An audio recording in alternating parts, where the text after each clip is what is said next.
Previously, he watches as the third wife's people leave for their end. Later, he takes over and begins the journey, only to run into bandits, leading into the next chapter. Picking up exactly where we left off, the tension is extremely thick. Chushu turns to his right-hand man, Gao Bei, and gives an order that sounds completely unexpected. He tells Gao Bei to get the oil and prepare to light it. Yeah, oil. He's not getting weapons ready. He's getting ready to destroy everything. Chushu steps forward. He throws his arms out wide and shouts loudly that everyone should know he will not let himself be slaughtered. If they dare to use force, he will burn the goods and fight to the death. They shouldn't dream of getting anything. This is a bold move. He's basically holding the loot hostage. The servants behind him are looking at each other, wondering if he's serious. What if the bandits attack them anyway? They're totally confused, sweat dripping down their faces, thinking their boss has lost his mind. But the bandit leader, this huge, imposing guy named Feng Yidao, who looks incredibly dangerous, just starts laughing. He's got this massive serrated blade on his shoulder, and he's looking at Chushu dismissively. He says the young master is still too inexperienced to play this game with him, asking if he believes he would rather eliminate them all than have these things. He's calling the bluff. He thinks Chushu is just some spoiled rich kid who won't actually follow through. But Chushu doesn't flinch, not even slightly. He stays calm, radiating confidence. He proposes a counteroffer. He suggests they compete in a duel. If he loses, he's at their disposal. If he wins, let them leave. How about it? Now, to the bandit, this sounds ridiculous. A seemingly weak young master wants to fight the boss one-on-one? The bandit leader's face splits into this wide, aggressive grin. He's thinking this is easy. He responds that a weak young master who doesn't even have significant strength wants to fight him. Since he wants to meet his end, he'll grant that wish. The servants are worried in the background. One of them is sweating heavily, thinking that only the eldest young master has reached the blood condensation realm. Can the second young master really do it? They have zero faith in him. They think they're watching a suicide mission. The fight starts immediately, with Chushu attacking first and aiming for the bandit leader's neck, but the leader isn't worried, and instead comments that he's not bad as he ducks the attack, then goes on the counterattack with a smile. Chushu does his best to block the incoming blows, but he is sent back as the two trade blow after blow. Meanwhile, one of the servants can't believe how skilled the young master is, while the other comments that he must have been hiding his skills all this time. Then Chushu has seen enough and ends the duel, knocking the bandit's weapon out of his hand and sending it flying into the ground as they both look back and understand that the duel is over, and Chushu has won. Chushu shows his respect and comments that he let him win. The bandit, sweating and realizing how close he came to serious injury, admits defeat. He says they can go and that he didn't expect a young master like him to truly have such skills, admitting that he underestimated his opponent. So the bandits step aside. The servants are celebrating, thinking they just narrowly escaped danger. But then, Chushu does something that makes everyone pause. He calls out for the hero to wait. The bandit turns around, annoyed, asking what else he wants. Chushu sheathes his sword and smiles. This is the moment where he shows his true nature. He's not just a fighter, he's a strategist. He says he doesn't know how many more bandits lie ahead. Therefore, he would like to offer 1,000 taels to hire him to escort them through the mountain. Mind-blowing. The bandit's face goes from annoyed to shocked to absolutely pleased. He bursts out laughing, finding this interesting, and agrees. Think about it. Why would the bandits risk their lives fighting for goods when they can just get paid a guaranteed amount to walk through the woods? It's mutually beneficial. The servants are on the wagon, watching this unfold, and they realize the brilliance of it. One of them notes that if they took the main road, not only would it take an extra month, but the cost would also be much higher than this. This move by the second young master is genius. Cut to a beautiful landscape shot of the Chu family estate. It's peaceful, sunny, and looks prosperous.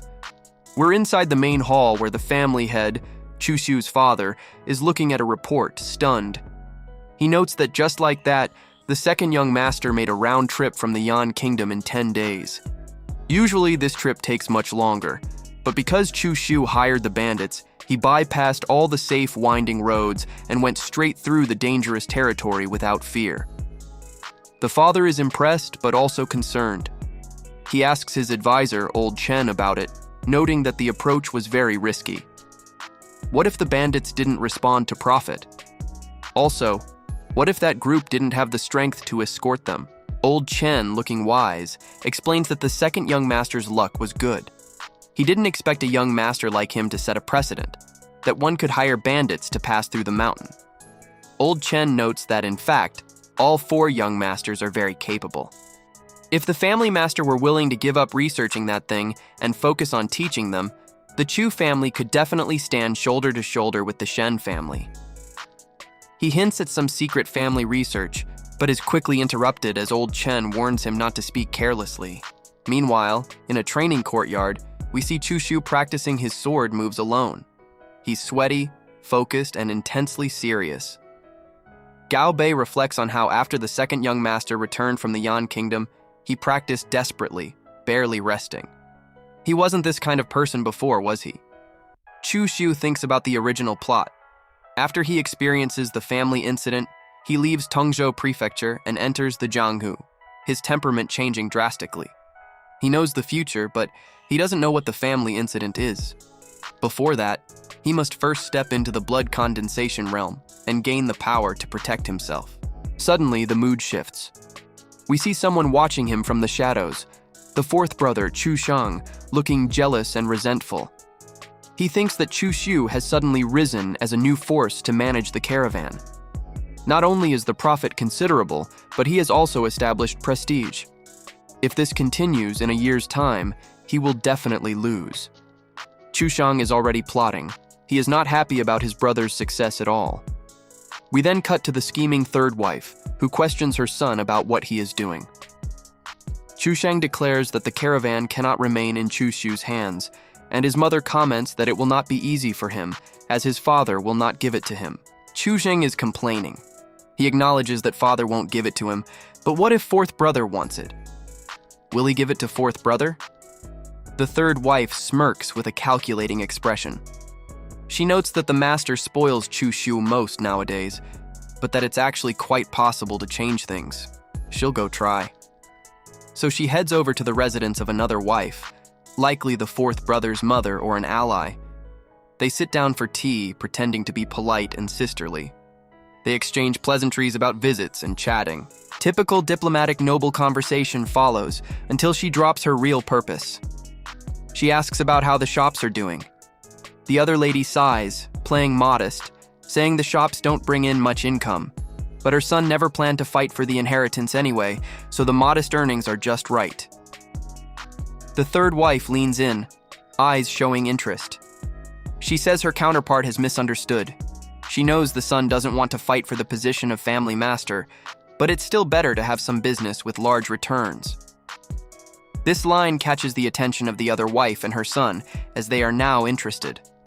The 4th wife speaks up, commenting that the Chu family only has so much business, and they have already been given the shops. Asking for more would be greedy. But this is where the 3rd wife's scheme begins. She comments that they don't need to ask for more. They can swap. Right now, the profits of Chu Shu's caravan have more than doubled. Greed has officially entered the conversation. These people see Chu Shu doing all the dangerous work, risking his life against bandits, and they just want to take the rewards. Cut to the next day. We're in the father's study. Chu Shu is standing there, looking respectful. His father notes that the caravan has developed well during this period. Even if he cannot become the heir, he will definitely be a pillar of the Chu family. So between the brothers, they must be harmonious and help each other. Chu Shu bows, acknowledging what father says is correct. But internally, he's furious. He's thinking about how harmony is impossible when they're constantly undermining each other. What does father mean by this? He should be clear about the situation between the brothers. And then the father drops the significant news. He's glad Chu Shu can think this way. He wants to give Chu Shang some experience. So he prepares to swap the caravan with the shops under Chu Shang's name. Does Chu Shu agree? Chu Shu looks at them, his eyes narrowing. He sees right through this. He thinks about how when the caravan was dangerous, Chu Shang didn't go. Now that he's opened up the trade route, Only now are they preparing to let Chushang take over. This opportunistic behavior is quite shameless. He's absolutely disgusted by their actions, but he knows he can't fight the patriarch right now, so he plays it diplomatic. He says that since father has already made the decision, then fine, he will yield the caravan to fourth brother. The father is pleased, saying he's very glad he's willing to agree. He offers to give him another weapon shop instead. Then he turns to the fourth brother, noting that he's still young and lacks experience, so he'll let Lin Qian go with him. Chushu's internal thoughts react strongly. Lin Qian, one of the two strongest guest elders of the Chu family, is in the blood condensation realm. The bias is too obvious. They're both sons, but the treatment gap is significant. Their father is literally giving the easy path to the younger brother, while Chushu had to risk everything.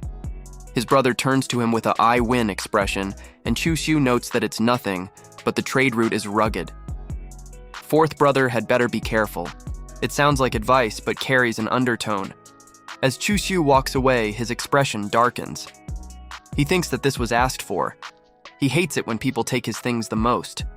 Revenge mode is activating. Later, at the caravan courtyard, the workers are gathered. They see the fourth brother taking charge. One of the old managers asks another about how the caravan will be under the fourth young master's management now. What does he think? The other person sighs, saying they shouldn't ask what shouldn't be asked. The second young master is good to them, but can they go against the fourth young master?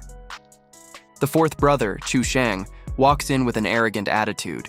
He looks at the workers dismissively. He announces that everyone from the caravan should be present and tells everyone to pack up. They will prepare to depart tomorrow. The workers are shocked. One steps forward nervously, noting they only came back yesterday. According to the rules, they rest for 3 days before leaving again. Chu Shang snaps at him, saying resting every time delays things too much. They could have made another trip to the Yan Kingdom.